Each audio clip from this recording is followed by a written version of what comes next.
रेनेज़ो Italy के एक किसान परिवार में पैदा हुआ एक बच्चा जिसे जबरदस्ती वर्ल्ड वॉर में भेज दिया जाता है और उसे बंदी भी बना लिया जाता है, पर फिर भी वो अपने पैशन को नहीं छोड़ता। मन में ठान लेता है कि वो रहे या ना रहे, उसका नाम इस दुनिया में हमेशा याद रखा जाएगा। यही पैशन और लगन उसे 1950 में इटली का एक सक्सेसफुल एंटरप्रेन्योर बना देती है। पर कहानी यहाँ से खत्म नहीं शुरू होती है, एक बेइज्जती के बदले की, खुद को साबित करने की और वर्ल्ड की फास्टेस्ट कार लैम्बोर्गिनी के बनने की।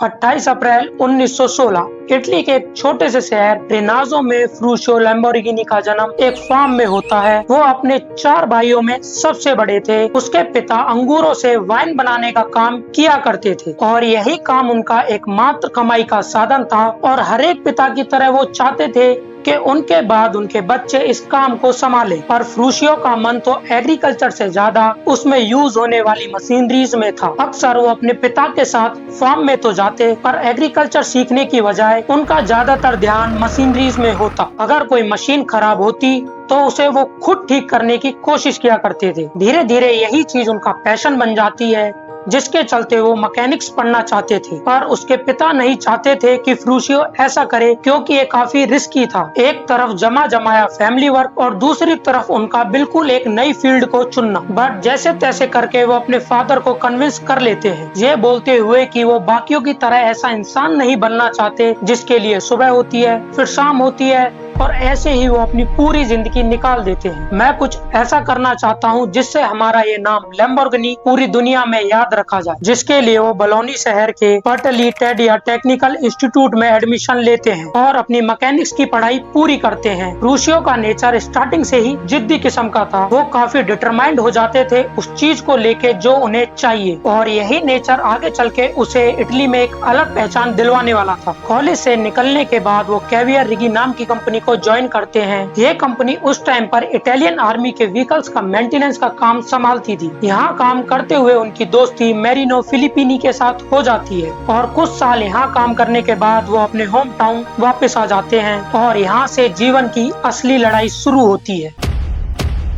होम टाउन आने के बाद वो अपने दोस्त फिलिपिनी के साथ एक वर्कशॉप ओपन करते हैं, जहां वो ट्रक्स, बाइक्स और ट्रैक्टर की रिपेयरिंग के साथ साथ पुरानी खराब कार्स और बाइक को खरीद कर ठीक करके बेचने का काम करते हैं। उनका काम अच्छा चलने ही लगा था कि तभी वर्ल्ड वॉर 2 स्टार्ट हो जाता है। इटली की गवर्नमेंट सारे नौजवानों को वॉर में भेजने का ऑर्डर दे देती है, जिसके चलते 24 साल के फ्रूशियो को भी उठाकर वॉर में भेज दिया जाता है, जहां पर रॉयल इटालियन एयरफोर्स उसे एज अ मैकेनिक असाइन करती है और उसकी पोस्टिंग रोड्स आइलैंड ग्रीस पर कर देती है। फिर साल आता है 1943। 3 साल के बाद इटली सरेंडर कर देता है। जिस आइलैंड पर फ्रूशियो था उसे जर्मन फोर्स अपने कब्जे में कर लेती है और इटालियन आर्मी को बाहर कर देती है, पर वो डिसाइड करता है वहीं पे रहने की, क्योंकि उसे वहाँ एडवांस इंजन और मिलिट्री मशीनरी पे काम करने को मिल रहा था। उसकी स्किल को देख जर्मन भी उसे वहाँ पर रहने के लिए अलाउ कर देते हैं और 2 साल तक वो वहाँ काम करता है। फिर 1945 में एलीट फोर्स आके सबको बंदी बना लेती है। उसमें से एक फ्रूशियो भी था। यहाँ पर उसकी स्किल उसकी जान बचाने के काम आती है। वो कभी कभी उनके खराब व्हीकल्स को रिपेयर किया करता था। धीरे धीरे वो उनके बीच अपना नाम बना लेता है। अगर कोई भी व्हीकल खराब होता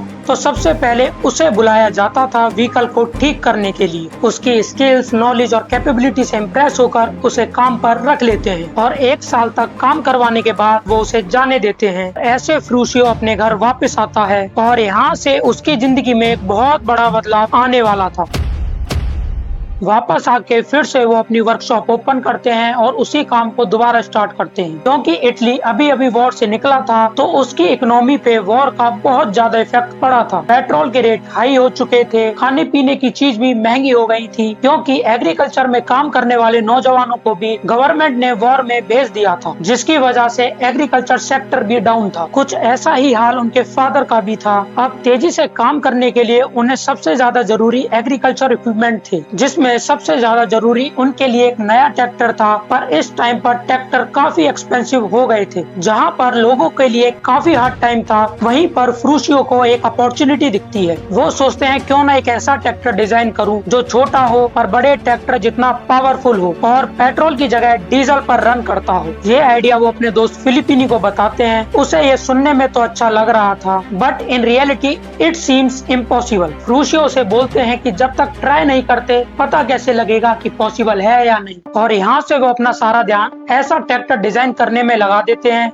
जो अभी तक किसी ने नहीं बनाया था। दिन रात एक करते हैं, डिजाइन बनते हैं, फेल हो जाते हैं, फिर से काम पर लगते हैं और फाइनली उनकी मेहनत रंग लाती है। उनके सामने बनकर तैयार था 6 सिलेंडर 3500 सीसी का डीजल से चलने वाला एक पावरफुल ट्रैक्टर। अब फ्रूशियो उसके लिए एक लोगो डिजाइन करवाते हैं। उसकी खुशी का ठिकाना नहीं था अपना नाम उस लोगो पर देखकर। बट यहाँ पर उनके साथ एक अनहोनी हो जाती है। उनकी वाइफ प्रेग्नेंट होती है और बच्चे को जन्म देते हुए उनकी डेथ हो जाती है। इस चीज से वो बहुत ज्यादा डिमोटिवेट हो जाते हैं, खुद को काम से अलग कर लेते हैं। पर अपने बच्चे को देख उन्हें हिम्मत मिलती है और वो वापस अपने गोल को अचीव करने में लग जाते हैं। अपने ट्रैक्टर को मार्केट में उतारते हैं और वो लोगों को बहुत ही ज्यादा पसंद आता है। अब उन्हें और भी ज्यादा ट्रैक्टर प्रोड्यूस करने के लिए कैपिटल की जरूरत पड़ती है। यहाँ उनके फादर अपने फार्म्स को गिरवी रखकर उनकी हेल्प करते हैं, क्योंकि अब वो उसके अंदर की मेहनत और लगन देखकर समझ चुके थे कि फ्रूशियो हार मानने वालों में से नहीं है।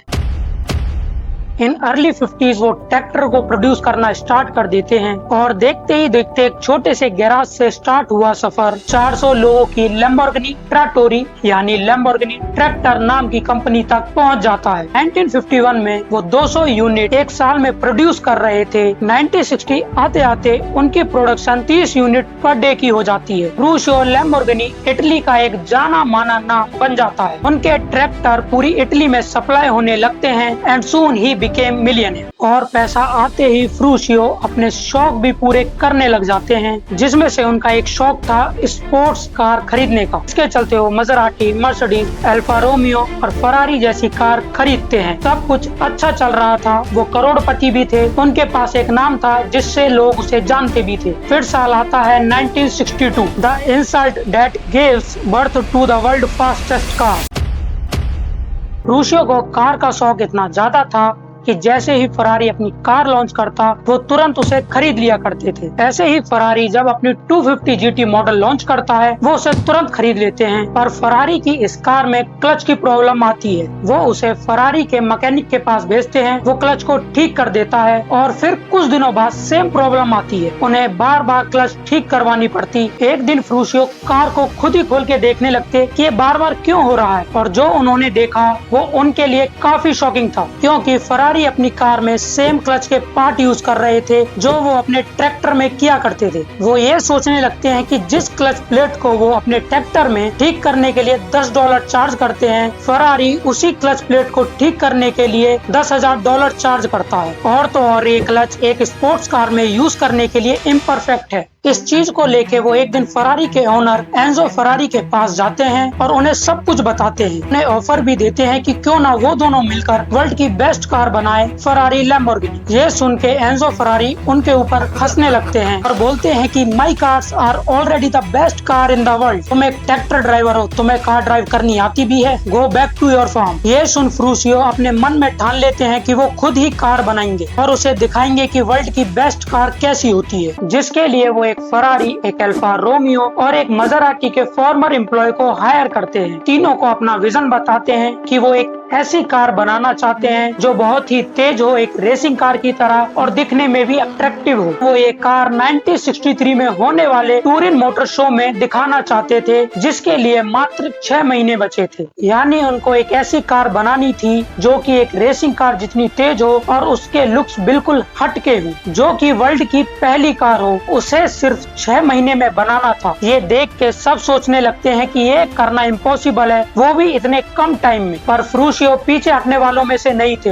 वो बोलते हैं कि ज्यादा से ज्यादा क्या होगा, हम फेल हो जाएंगे, पर कम से कम ये तो होगा कि हमने ग्रेटेस्ट कार बनाने की कोशिश करी। Let's chase the dream. और वो सब काम पे लग जाते हैं। बात यहाँ तक आ जाती है कि इस कार की डेवलपमेंट के लिए वो अपनी ट्रैक्टर कंपनी से कमाया हर एक पैसा दांव पर लगा देते हैं, और अगर हारते तो सब कुछ चला जाता। इस चीज से हमें फ्रूशियो की रिस्क टेकिंग कैपेबिलिटी का पता लगता है। रिस्क लेके वो अपनी पहली ऑटोमोबाइल फैक्ट्री सेटअप करते हैं, डिजाइन बनते हैं, फेल होते हैं, रात दिन लगे रहते हैं, क्योंकि उनकी रेस अप टाइम से थी। 3 महीने में इंजन बनाते हैं, पर वो फेल हो जाता है। फिर पूरी मेहनत से दोबारा स्टार्ट करते हैं, और फाइनली 100 से 20 दिन पहले वो एक कार बनाने में कामयाब हो जाते हैं, जिसके अंदर V12 engine, 5 speed transmission, 4 wheel disc brake और 4 व्हील इंडिपेंडेंट सस्पेंशन था, जिसका नाम लैम्बोर्गिनी 350 GT रखा जाता है। टूरिन मोटर शो में ये कार लॉन्च होते ही सबका अटेंशन ग्रैब कर लेती है। मीडिया से लेके सेलिब्रिटी के बीच में ये कार चर्चा का विषय बन जाती है।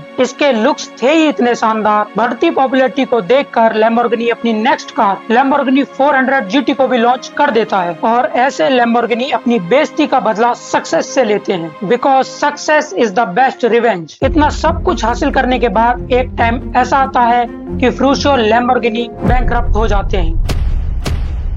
जैसे ही लैम्बोर्गिनी ऑटोमोबाइल सेक्टर में अपनी जगह बनाती है, वो अपनी बाकी कार जैसे स्पाडा, जरामा और म्यूरा P400 को लॉन्च करते हैं। कहा जाता है म्यूरा P400 को most beautiful car ever produce बोला गया था। ये पहली कार थी जिसका इंजन पीछे दिया गया था। इसके बाद से सुपर कार के लिए एक स्टैंडर्ड सेट कर देती है, और बाकी की सुपर कार भी इसी कंसेप्ट पर बनाए जाने लगी, जिनका इंजन पीछे होता था। इन सब के बीच उनके पास एक ऑर्डर आता है 5000 ट्रैक्टर सप्लाई करने का बोलीविया से। ये काफी बड़ा ऑर्डर था, जिसे पूरा करने के लिए फ्रूशियो लोन भी ले लेते हैं, और जैसे ही ऑर्डर तैयार होता है बोलीविया ये ऑर्डर कैंसिल कर देता है, क्योंकि साल 1973 से 1975 के बीच में ग्लोबल मार्केट क्रैश हो जाता है, जिसकी वजह से उन्हें ऐसा करना पड़ता है। इधर फ्रूशियो को लोन के चलते अपनी ट्रैक्टर कंपनी और ऑटोमोबाइल कंपनी के 51% शेयर बेचने पड़ते हैं। इस मार्केट क्रैश के चलते ऑयल प्राइस और भी ऊपर चले जाते हैं, जिसका सीधा असर ऑटोमोबाइल सेक्टर पे पड़ता है। अपनी बेस्ट कोशिश करने के बाद भी फ्रूशियो अपनी कंपनी की हालत नहीं सुधार पाते, और बाकी का बचा हुआ 49% शेयर भी सेल करके रिटायरमेंट ले लेते हैं। पर वो इस शर्त पर कंपनी सेल करते हैं कि ये किसी के भी पास रहे, इसका नाम लैम्बोर्गिनी ही रहेगा। जो इस कंपनी के न्यू ओनर होते हैं वो भी इसे रिवाइव करने में फेल हो जाते हैं, और इसे $3 मिलियन में 2 फ्रेंच बिलियनर को बेच देते हैं। वो न्यू इंजीनियर हायर करते हैं, पर वो भी इसे रिवाइव करने में फेल हो जाते हैं। ये ब्रांड खत्म होने के कगार पर था, पर तभी ऑडी आता है और साल 1998 में इसे एक्वायर कर लेता है, और इस ब्रांड को अच्छे प्रोडक्ट, क्वालिटी और न्यू मॉडल जैसे की गैलाराडो, हुराकन के साथ मार्केट में फिर से इंट्रोड्यूस करता है, और आज लैम्बोर्गिनी वर्ल्ड की मोस्ट फेमस कार ब्रांड है, जिसकी वैल्यूएशन $20 बिलियन की है। ये कहानी थी एक मैकेनिक, एक सोल्जर, एक बिजनेसमैन, एक लेजेंड फ्रूशियो लैम्बोर्गिनी की। वो रहे या ना रहे, उनका नाम इस दुनिया में हमेशा याद रखा जाएगा। अगर आपको ये वीडियो अच्छी लगी हो तो प्लीज चैनल को सब्सक्राइब करें और वीडियो को लाइक करें। Have a good and great day.